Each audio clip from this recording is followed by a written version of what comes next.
Hello everyone, welcome to IS Help Desk. Today we are going to discuss inflation. Before this class, we have already completed Introduction to Economy, National Income, Monetary Policy and Banking. These are very important for prelims as well as mains, so you must watch them also so that you can get a clarity of concept in those chapters. Now let's see what is inflation. Inflation is a crucial concept that quantifies continuous rise in general price level of goods and services within an economy. Inflation में क्या होता है कि price लगातार बढ़ता है, किसका? Goods and services का।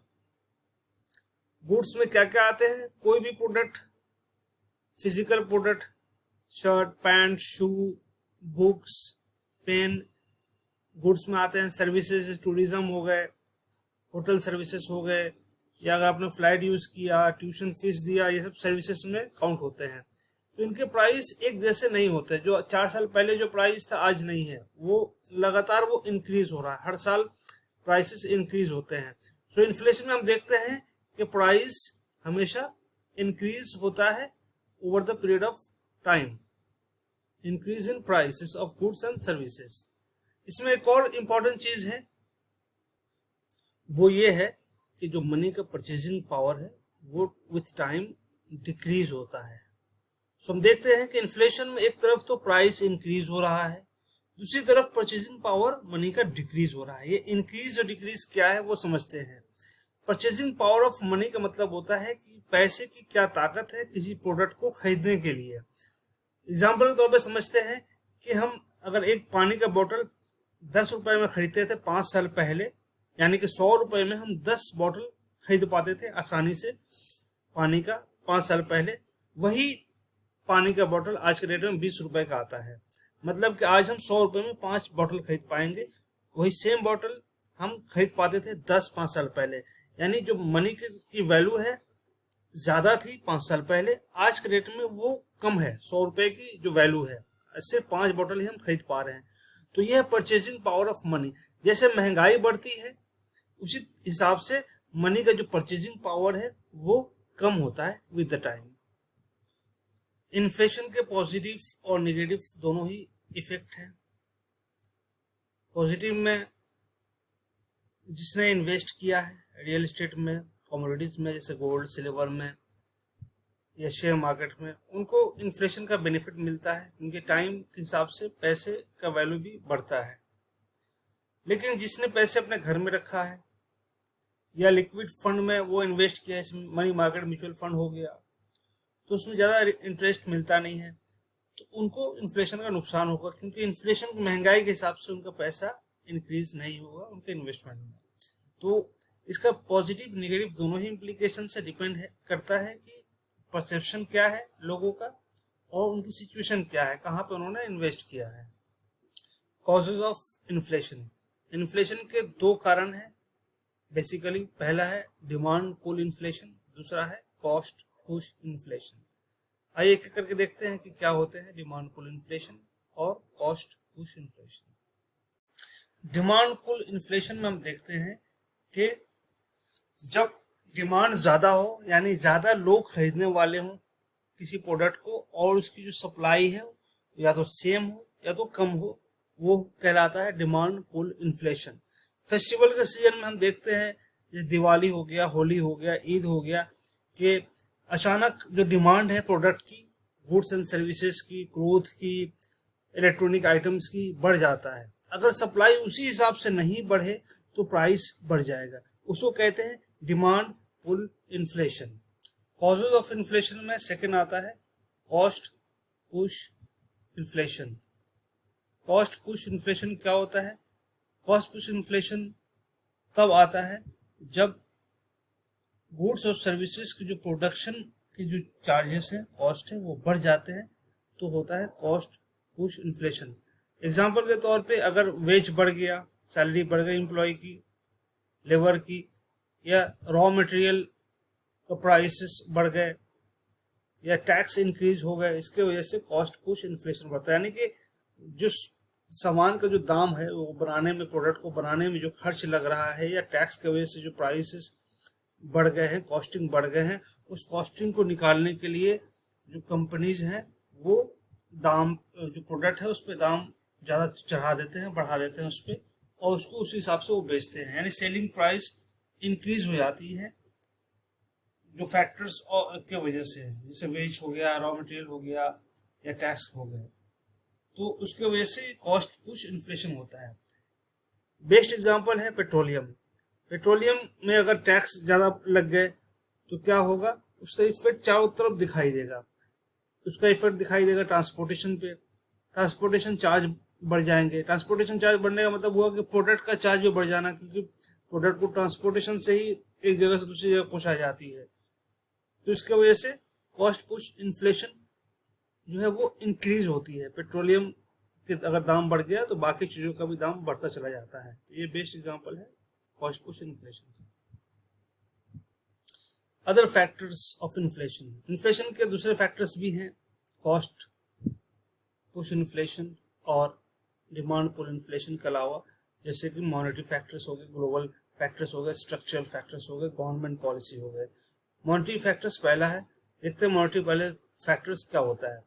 मॉनेटरी फैक्टर्स में ये होता है कि जो आरबीआई है, आरबीआई अगर मार्केट में लिक्विडिटी बढ़ा देती है तो उसके वजह से महंगाई बढ़ता है।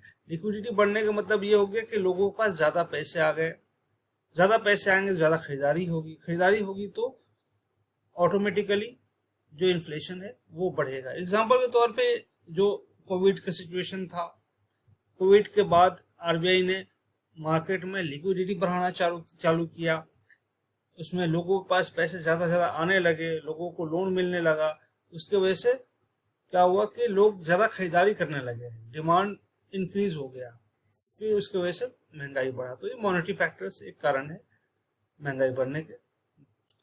ग्लोबल फैक्टर्स, ग्लोबल फैक्टर्स भी जो इन्फ्लेशन है उसके लिए के रिस्पॉन्सिबल होती है, जैसे कि जो ऑयल है, फूड ग्रेन्स हैं, मेटल्स हैं, ये ग्लोबल फैक्टर्स पे बहुत डिपेंड करती हैं। इंडिया ऑयल पे बहुत ज़्यादा डिपेंडेंट है, इंडिया मेटल्स इंपोर्ट करती है।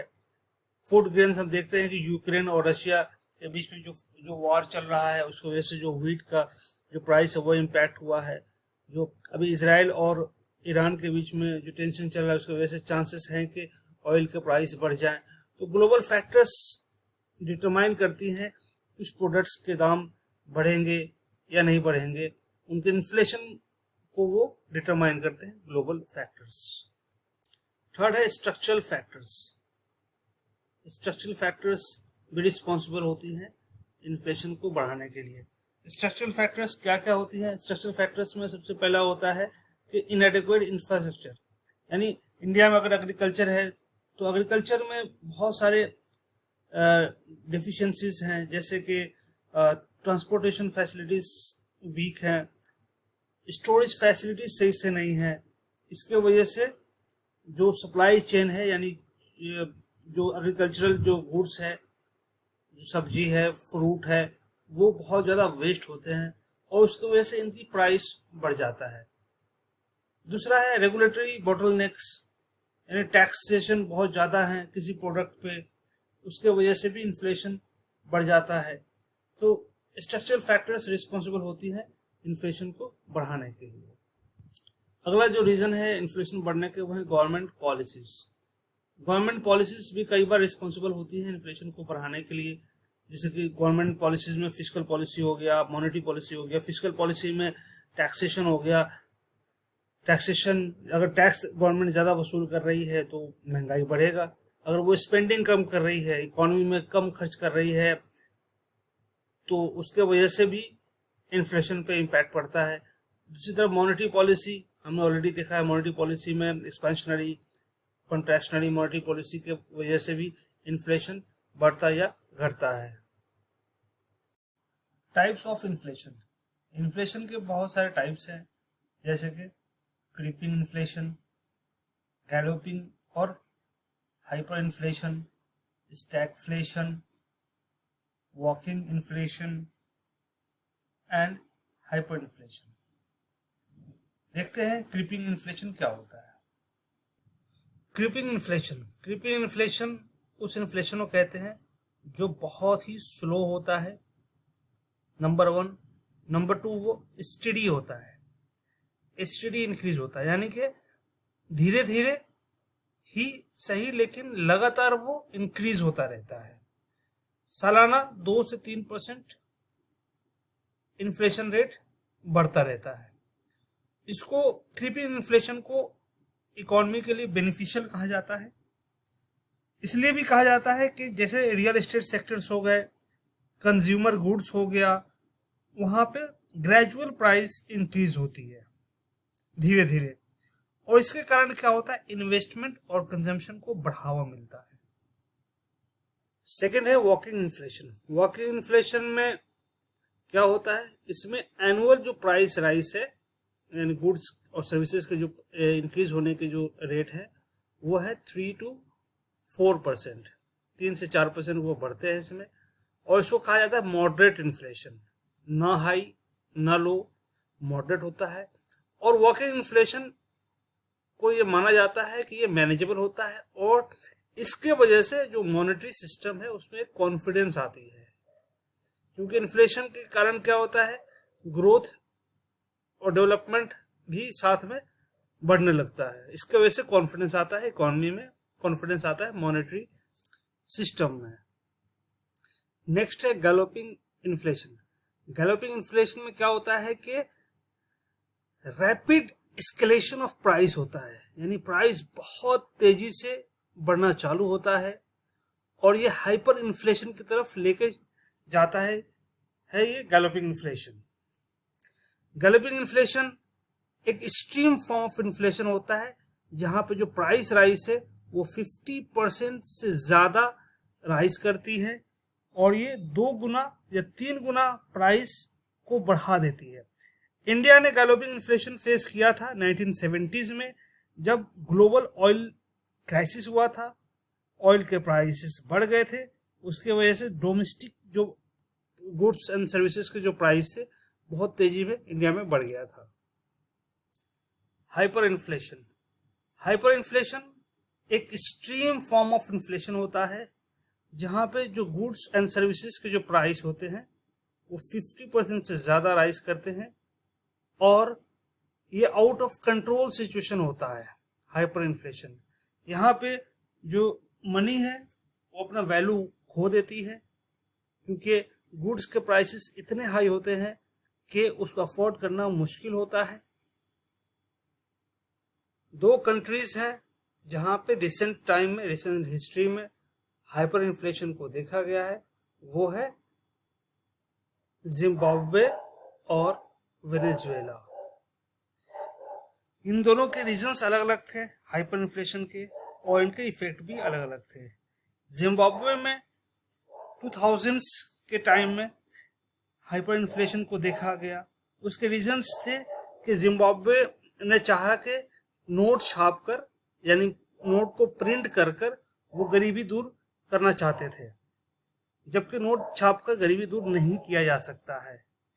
इसके कारण उनकी जो पैसे की वैल्यू है वो खत्म हो गई, और रीजन ये हुआ कि कंट्री में शॉर्टेज होने लगा, पैसे अपना वैल्यू खत्म कर दी, स्टैंडर्ड ऑफ लाइफ डिक्लाइन होने लगा, और उस हद तक पहुंच गया कि जिम्बाब्वे के जो डॉलर थी उसको तर्क करना पड़ा, उसको छोड़ना पड़ा लोगों को, और लोग यूएस डॉलर या साउथ अफ्रीकन जो करेंसी है उसको अडॉप्ट करने लगे उस दौरान। दूसरा है वेनेजुएला। वेनेजुएला में हाई ऑयल एक्सपोर्ट डिपेंडेंस पे के वजह से वहां पे हाइपर इन्फ्लेशन हुआ, और उसके कारण करेंसी अपनी वैल्यू खत्म कर दी, और साथ में लोग दूसरे करेंसी को फॉलो करना स्टार्ट कर दिए। वेनेजुएला में ओवर रिलायंस ऑन पेट्रोल के अलावा और भी कई रीजंस थे, जैसे कि करप्शन हो गया, पॉलिटिकल इंस्टेबिलिटी हो गई, एक्सटर्नल सैंक्शन हो गया। तो इसके वजह से हाइपर इन्फ्लेशन वहां पे आया था लेट 2010 में। तो हम देखते हैं कि जो हाइपर इन्फ्लेशन का जो सिचुएशन होता है बहुत ही डेंजर सिचुएशन होता है। इतना डेंजर होता है कि एक कार्टन मिल्क खरीदने के लिए millions even billions of dollar लगे, जिम्बाब्वे डॉलर लगे। जिम्बाब्वे का जब हाइपर इन्फ्लेशन आया था, ब्रेड या मिल्क खरीदने के लिए सोचिए कि मिलियंस ऑफ डॉलर देने पड़ रहे हैं। ये बहुत डेंजर सिचुएशन होता है जहां पे मनी अपनी वैल्यू प्रैक्टिकली खत्म कर देती है। नेक्स्ट है स्टैगफ्लेशन। स्टैगफ्लेशन एक यूनिक सिचुएशन है इन्फ्लेशन में, जहां पे दोनों चीजें होती हैं। एक तो अनएम्प्लॉयमेंट होती है, दूसरा हाई इन्फ्लेशन होती है। जनरली ये होती है कि अगर इन्फ्लेशन है हाई तो एम्प्लॉयमेंट भी हाई होती है। अगर इन्फ्लेशन कम है तो एम्प्लॉयमेंट भी कम होती है। लेकिन हाई इन्फ्लेशन के साथ अनएम्प्लॉयमेंट बहुत कम देखा जाता है। अगर ऐसा सिचुएशन हो तो जो पॉलिसी मेकर्स होते हैं उनको ट्रेडिशनल जो मॉनेटरी पॉलिसी होते हैं, इंटरेस्ट रेट को कम बेसी करना, लिक्विडिटी को बढ़ाना, वो एक्सरसाइज करने में उनको बहुत डिफिकल्टी होती है ताकि अनएम्प्लॉयमेंट को कम किया जाए, एम्प्लॉयमेंट को बढ़ाया जाए। एक जो पॉलिसी मेकर्स होते हैं स्टैगफ्लेशन सिचुएशन में उनके लिए चैलेंजेस ज्यादा होते हैं। इन्फ्लेशन टर्मिनोलॉजीज, इसमें हम देखते हैं अलग अलग टर्मिनोलॉजी, जैसे इन्फ्लेशन जो ऑलरेडी हमने देखा है, इसमें प्राइस लगातार इंक्रीज करती है, लेकिन डिसइन्फ्लेशन में प्राइस वो लो होती है। फॉर एग्जांपल 7% पहले था, अब वो 5% हो गया, यानी 7% से 5% जो गया वो कहलाया डिसइन्फ्लेशन। डिफ्लेशन है वो बहुत लो रेट होता है इन्फ्लेशन का, और इस कंडीशन में जो एम्प्लॉयमेंट है वो बहुत कम हो जाती है, अनएम्प्लॉयमेंट बढ़ जाता है। फिर उसके बाद आता है डिप्रेशन। डिप्रेशन वो सिचुएशन होता है जब सबसे लोवेस्ट पॉइंट होता है इकोनॉमी का। इकोनॉमी बहुत स्लो रहती है, टार्डी होती है, यहाँ पे ग्रोथ एंड डेवलपमेंट एकदम नहीं होते, अनएम्प्लॉयमेंट हाई होती है। उस सिचुएशन के बाद जब इकोनॉमी बूस्ट करती है, इकोनॉमी जंप करती है, तो वो सिचुएशन कहलाता है रिफ्लेशन। रिफ्लेशन से धीरे धीरे बढ़ते बढ़ते जब एम्प्लॉयमेंट आने चालू हो जाते हैं उस सिचुएशन को कहते हैं इन्फ्लेशन। इस तरीके से हमने देखा कि इन्फ्लेशन, डिसइन्फ्लेशन, डिफ्लेशन, रिफ्लेशन और डिप्रेशन क्या होता है। Now let's see other terms, base effect and GDP deflator. Base effect क्या होता है? बेस इफेक्ट में हम इन्फ्लेशन को कंपेयर करते हैं लास्ट ईयर के प्राइस को इस ईयर के प्राइस से, यानी लास्ट ईयर के प्राइस को इस ईयर के प्राइस से जब हम कंपेयर करते हैं तो हमें बेस इफेक्ट मिलता है। बेस इफेक्ट ये दिखाता है कि इन्फ्लेशन हाई रहा है या लो रहा है या ये सेम रहा है उस पीरियड ऑफ टाइम में। एग्जाम्पल के तौर पे बेस इफेक्ट को हम समझेंगे कि पेट्रोल का जो कीमत है 2024 में वो है 110 रुपए। यही पेट्रोल की कीमत 2023 में 90 रुपीज थी, यानी कि फर्स्ट इंप्रेशन दिखाता है कि 90 रुपए से 110 रुपये पेट्रोल बढ़ा है, तो 20 रुपये बेस इफेक्ट है, यानी 20 रुपये प्राइस इंक्रीज हुआ है। लेकिन असल में लास्ट ईयर जो प्राइस था पेट्रोल का वो 90 की जगह अगर 70 होता है, 90 तो बाद में बढ़ा, उससे पहले 70 होगा। अगर 70 से हम अगर काउंट करते हैं तो 70 लास्ट ईयर का प्राइस पेट्रोल का माइनस 110, यानी इस ईयर का 2024 का price 110 minus 70 is equal to 40 निकलेगा। बेस इफेक्टेड एडजस्टेड इंक्रीज निकलेगा। ये दिखाएगा कि इन्फ्लेशन किस तरीके से बढ़ा है। बेस ईयर बहुत इंपॉर्टेंट है, ये हेल्प करता है कि प्राइस किस तरीके से चेंज हो रहा है। ये चेंज हो रहा है असल में इन्फ्लेशन बढ़ने की वजह से चेंज हो रहा है या बेस इफेक्ट की वजह से चेंज हो रहा है। ये हेल्प करती है इन्फॉर्म इकोनॉमिक डिसीजन लेने में कि किस तरीके से इकोनॉमिक डिसीजन लिए जाए। बेस इफेक्ट बहुत ही इंपॉर्टेंट रोल यहाँ पे प्ले करती है। सेकेंड है जीडीपी डिफ्लेटर।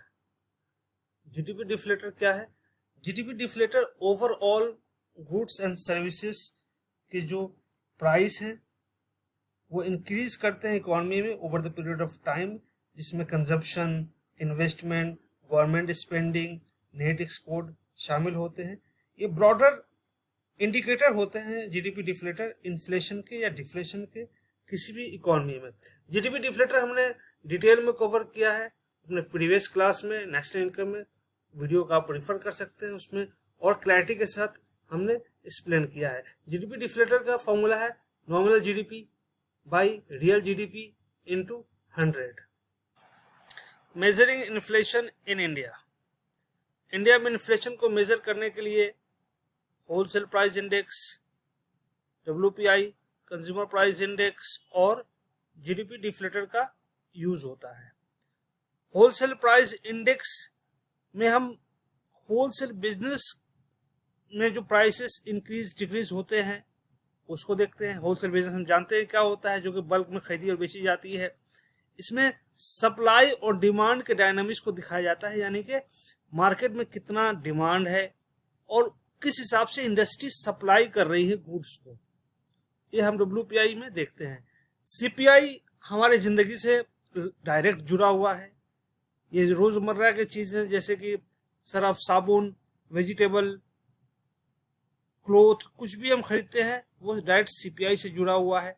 ये कॉस्ट ऑफ लिविंग को दिखाता है CPI की कॉस्ट ऑफ लिविंग बढ़ रही है, घट रही है, उसको दिखाता है। और ये परचेजिंग पावर ऑफ कंज्यूमर को दिखाता है कि कंज्यूमर का जो परचेजिंग पावर है वो बढ़ा है, घटा है।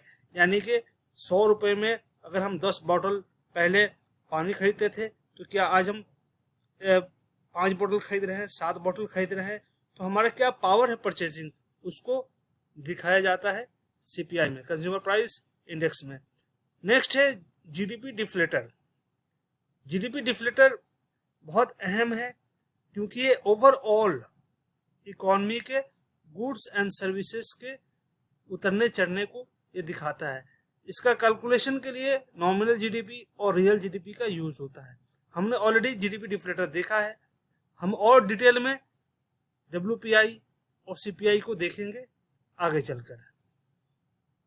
Inflation targeting. इन्फ्लेशन टारगेटिंग एक बहुत अहम टास्क है RBI का, जो टाइम टाइम पे इन्फ्लेशन को सेट करती है कि इन्फ्लेशन कितना होना चाहिए, किस हद तक होना चाहिए। इसमें CPI, WPI दोनों के इंडिसेस को लिए जाते हैं और एक लिमिट बनाया जाता है कि उस लिमिट के अंदर में इसको रखना है। और इसके लिए MPC बनाया गया है, monetary policy committee. Monetary policy committee एक इंस्टीट्यूशनल फ्रेमवर्क है जो गवर्नमेंट ऑफ इंडिया के तहत बनाया गया है। इसमें 6 मेंबर होते हैं। 3 मेंबर RBI का होता है जिसमें गवर्नर होते हैं, डिप्टी गवर्नर होते हैं और एक RBI का ऑफिसर होता है, और 3 मेंबर गवर्नमेंट ऑफ इंडिया का अपॉइंटेड होता है। इनका फंक्शन, ये इन्फ्लेशन को टारगेट करते हैं, पॉलिसी रेट को सेट करते हैं कि किस हिसाब से हम इन्फ्लेशन को कंट्रोल करेंगे। इन्फ्लेशन टारगेटिंग में 4% जो इन्फ्लेशन है उसको सेट किया जाता है कि यानी 4% तक इन्फ्लेशन बढ़े कोई दिक्कत नहीं है। +2 यानी कि 6%, 4 + 2 6% इन्फ्लेशन जा सकता है मैक्सिमम। और -2 यानी लोअर लिमिट है 2%। मतलब ये हुआ कि इन्फ्लेशन या तो 6% हो सकता है मैक्सिमम या 2% हो सकता है मिनिमम, और बीच में है 4%। इस रेंज में इन्फ्लेशन को रखना है, यही इनका टारगेट है कि 4% रहे एवरेज, लेकिन बहुत ज़्यादा गया तो 6%, बहुत कम गया तो 2%।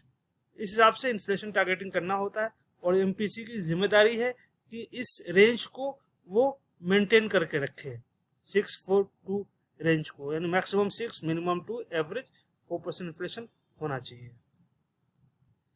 Effects of inflation. इन्फ्लेशन के इफेक्ट्स अलग अलग एरियाज में अलग अलग तरीके से होते हैं। इनकम एंड वेल्थ डिस्ट्रीब्यूशन पे इसका इफेक्ट देख सकते हैं, प्रोडक्शन एंड इकोनॉमिक ग्रोथ पे देख सकते हैं, अनसर्टेनिटी एंड स्पेकुलेशन पे देख सकते हैं, and erosion of purchasing power इससे होता है। एक एक करके हम देखेंगे किस तरीके से इन्फ्लेशन इम्पैक्ट करता है अलग अलग सेक्शन को। क्रेडिटर्स एंड डेटर्स, इन्फ्लेशन का इफेक्ट क्रेडिटर्स और डेटर्स पे सेम रूप से नहीं होता है। जो पैसे लेते हैं और जो पैसे देते हैं उन पे सेम इफेक्ट इन्फ्लेशन का नहीं होता है। जो पैसा बोरो करता है, बोरोवर्स के लिए बेनिफिट है इन्फ्लेशन में, क्योंकि उनका पैसा जो आज हम बोरो कर रहे हैं वो पैसा 5 साल बाद अगर मुझे वापस करना है, सेम पैसा वापस करना है, तो मुझे ज़्यादा नुकसान नहीं होगा। क्यों नहीं होगा? एग्जाम्पल के तौर पे मैंने आज 10,000 रुपये किसी से लिए हैं, वही पैसा 10,000 रुपये मुझे 10 साल बाद किसी को देना है और 10,000 ही देने हैं, तो मेरा नुकसान नहीं होगा क्योंकि 10,000 की वैल्यू बहुत कम हो चुकी होगी। लेकिन वही जो मुझे पैसा दिया है, जो लेंडर है, उसके लिए नुकसान है। लेंडर यानी 10,000 रुपया किसी ने मुझे आज दिया और मैं उसे 10 साल बाद वापस कर रहा हूँ वही 10,000 रुपये, तो उस 10,000 का क्या ही खरीद पाएगा वो। उस जो आज वो 10,000 में खरीद पा रहा है चीज़ों को, वो 10 साल बाद नहीं खरीद पाएगा। उस 10,000 रुपये की वैल्यू कम हो चुकी होगी। यानी कि जो बोरोवर है, जो पैसे मांगते हैं, उनके लिए फायदा है इन्फ्लेशन में, लेकिन जो लोग लेंडर हैं, जो पैसे दे रहे हैं, उनके लिए नुकसान है। एक लंबे समय के लिए, जैसे 2 साल 5 साल या मिनिमम 1 साल में उनका नुकसान है। बोरोवर को बेनिफिट होता है, लेंडर को नुकसान होता है। बॉन्ड एंड डिबेंचर होल्डर, जो फिक्स इंटरेस्ट इनकम अर्नर होते हैं, जो बॉन्ड में डिबेंचर में इन्वेस्ट करते हैं, उनको फिक्स इंटरेस्ट मिलता है। यानी मान लीजिए कि आज अगर 5,000 रुपये मुझे मिल रहे हैं हर महीने, वही 5,000 मुझे 20 साल के बाद मिले, तो क्या उसका बेनिफिट मुझे मिलेगा? जो चीज़ें मैं 5,000 में खरीद पा रहा हूँ आज, क्या वही चीज़ मैं 20 साल बाद खरीद पाऊंगा? नहीं खरीद पाऊंगा।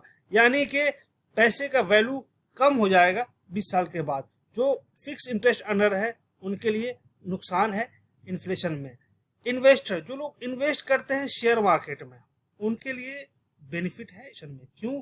इन्फ्लेशन जनरली 5% के दर से बढ़ती है, हर साल 5% इन्फ्लेशन इंक्रीज हो रहा है।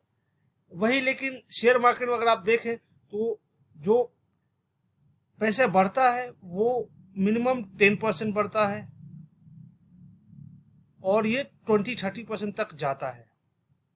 लेकिन एवरेज जो शेयर मार्केट में जो बेनिफिट है वो मिलता है एटलीस्ट 10-12% के बीच में पैसा उनको मिल जाता है। 10-12% या कभी 10-15% में मिल जाते हैं। यानी कि इन्फ्लेशन जितना बढ़ रही है, इन्फ्लेशन 5% है, उससे कहीं ज़्यादा बेनिफिट होता है शेयर मार्केट में इन्वेस्ट करने वालों को। इसलिए लोग इन्फ्लेशन को बीट करने के लिए शेयर मार्केट में इन्वेस्ट करना ज़्यादा पसंद करते हैं। Salaried individual and wage earner, जो लोग वेज अर्नर हैं, सैलरी जिनको मिलता है, फिक्स सैलरी मिलता है, वही फिक्स सैलरी मुझे आज 10,000 रुपये मिल रहा है, सेम सैलरी मुझे 5 साल बाद भी 10,000 रुपये मिलेगा, तो उस 10,000 रुपये की क्या ही कर लूँगा मैं।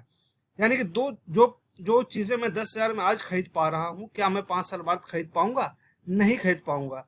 इसलिए जो सैलरीड एम्प्लॉयज़ हैं, वेज अर्नर हैं, उन्हें नुकसान है। तब नुकसान है जब उनका पैसा इंक्रीज नहीं हो रहा है साल दर साल। और साल दर साल उनका इंक्रीमेंट मिल रहा है, उसके लिए फ़ायदा है। लेकिन सैलरी एकदम सेम है, स्टैग्नेंट है, तो उसके लिए नुकसान है। Profit earner, speculators, black marketers को बेनिफिट होता है क्योंकि वो उनका पैसा स्पेकुलेट करते हैं। 20,000 को 50,000 बना लेते हैं वो स्पेकुलेट करके, तो उनके लिए बेनिफिट है। तो हमने देखा कि किस तरीके से इन्फ्लेशन का असर अलग अलग लोगों पे होता है, बोरोवर्स पे, लेंडर्स पे, बॉन्ड फिक्स इंटरेस्ट अर्नर पे, इन्वेस्टर पे, सैलरीड एम्प्लॉयज पे और स्पेकुलेटर्स पे। Effect of inflation on production and economic growth, production और इकोनॉमिक ग्रोथ पे इकोनॉमी का इन्फ्लेशन का बहुत बड़ा इफेक्ट होता है। इन्फ्लेशन अगर हो तो प्रोडक्शन को बढ़ाने में मदद मिलती है, लोगों के पास पैसा होता है, लिक्विडिटी होती है और बिजनेसेस अपने प्रॉफिट को बढ़ा पाते हैं, प्रोडक्शन को इंक्रीज कर पाते हैं। राइजिंग प्राइस और प्रॉफिट बिजनेस को इंसेंटिवाइज करते हैं कि ज़्यादा से ज़्यादा वो इन्वेस्ट करें और हायर इनकम ग्रोथ की तरफ लेके जाएं। इसको सिंपल सा लैंग्वेज से हम समझेंगे कि अगर मार्केट में पैसे हैं, लिक्विडिटी है, लिक्विडिटी का मतलब होता है कि आपके पास पैसे हों तो लोग ज़्यादा से ज़्यादा सामान को खरीदेंगे। अगर वो सामान खरीदेंगे तो जो बिजनेस ओनर है, जो फर्म है, उसको बेनिफिट होगा कि वो उसका सामान ज़्यादा बिकेगा, उसका प्रोडक्ट ज़्यादा बिकेगा प्रोडक्ट ज़्यादा बिकेगा तो ज़्यादा प्रॉफिट होगा, उसको ज़्यादा प्रॉफिट होगा तो वो अल्टीमेटली इकोनॉमिक ग्रोथ में हेल्प करता है। इस तरीके से हम देखते हैं कि इन्फ्लेशन किस तरीके से प्रोडक्शन और इकोनॉमिक ग्रोथ में अपना इफेक्ट डालता है। Controlling inflation in India. India में इन्फ्लेशन को कंट्रोल करने के बहुत सारे मेथड हैं। Number 1, monetary measures.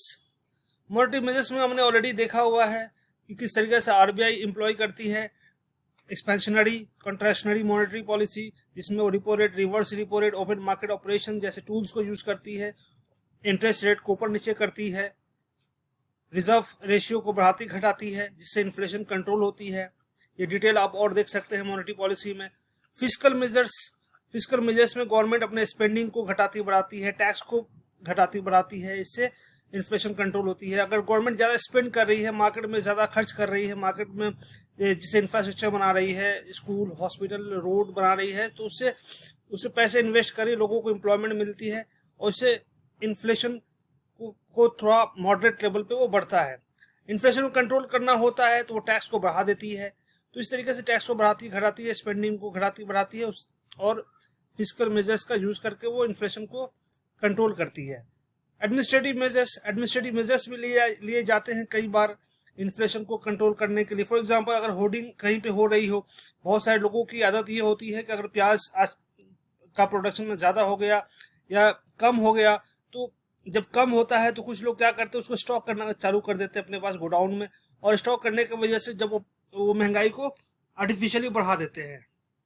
तो उसको कंट्रोल करने के लिए एडमिनिस्ट्रेटिव मेजर लिए जाते हैं। एडमिनिस्ट्रेटिव मेजर से इन्फ्लेशन कुछ हद तक कंट्रोल किए जा सकते हैं। तो मॉनेटरी मेजर्स, फिस्कल मेजर्स और एडमिनिस्ट्रेटिव मेजर्स हैं जिससे हम इन्फ्लेशन को कंट्रोल करते हैं। इज इन्फ्लेशन गुड और बैड? क्या इन्फ्लेशन सही होता है या इन्फ्लेशन ऑलवेज बैड होता है? मतलब इन्फ्लेशन जहां भी आता है कि इन्फ्लेशन बढ़ गया तो एक नेगेटिव छवि आती है दिमाग में कि इन्फ्लेशन बढ़ गया मतलब सब कुछ खराब हो गया, महंगाई बढ़ गई, इन्फ्लेशन बढ़ गया, तो ये नेगेटिव इंप्रेशन आता है माइंड में। लेकिन वाकई में क्या इन्फ्लेशन खराब है? बिल्कुल नहीं। इन्फ्लेशन कुछ हद तक बहुत सही है, क्योंकि अगर इन्फ्लेशन मॉडरेट लेवल पे हो, ये कहा जाता है कि अगर 5% इन्फ्लेशन हो, 5%, 3 to 5% अगर हो, तो वो इकोनॉमी के लिए अच्छा कहलाता है। यानी हर साल महंगाई अगर 3 to 5% इंक्रीज हो रही हो तो किसी भी इकोनॉमी के लिए सही कहलाता है। लेकिन आरबीआई उसको 4% मानती है कि 4% इन्फ्लेशन बढ़ता रहे, then it is good, well and good. Moderate inflation बढ़ने की वजह से स्पेंडिंग बढ़ता है, लोग इन्वेस्ट कर पाते हैं, लोगों को बेनिफिट होता है, रियल एस्टेट, रियल वैल्यू में बेनिफिट होता है, कमोडिटीज में बेनिफिट होता है। कई लोग कई जगह इन्वेस्ट करके रखते हैं, उनको उसमें बेनिफिट मिलता है। तो इसका पॉजिटिव इम्पैक्ट है इन्फ्लेशन का, ग्रोथ में, स्पेंडिंग में, इकोनॉमिक ग्रोथ में इसका हेल्प मिलता है। लेकिन वही नेगेटिव इम्पैक्ट भी है इन्फ्लेशन का। नेगेटिव इम्पैक्ट है परचेसिंग पावर कम हो जाती है। जो लोग फिक्स सैलरी अर्नर हैं, जिनको एक सेम अमाउंट ऑफ सैलरी मिल रहा है या पेंशन मिल रहा है हर साल, उनके लिए ये नुकसान है। जो लोग लेंडर हैं, जो पैसे दे रहे हैं, उनके लिए नुकसान है, क्योंकि पैसा का वैल्यू कुछ समय बाद कम हो जाएगा, उनकी परचेसिंग पावर कम हो जाएगी। इन्फ्लेशन से इनकम इनक्वालिटी भी हद तक बढ़ जाती है। इनकम इनक्वालिटी इसलिए बढ़ जाती है कि जो लोगों का फिक्स इनकम है वो लॉस में जाते हैं, जिनका हाई इनकम है उनके लिए फायदा होता है। तो हम देखते हैं कि इन्फ्लेशन का पॉजिटिव नेगेटिव दोनों इम्पैक्ट है। अगर इन्फ्लेशन मॉडरेट लेवल पे है तो इसका पॉजिटिव इम्पैक्ट है। अगर इन्फ्लेशन बहुत हाई है, यानी 5% से ज्यादा है, तो इसका ओवरऑल नुकसान देखने को मिलता है अलग अलग सेक्शन के लोगों पे।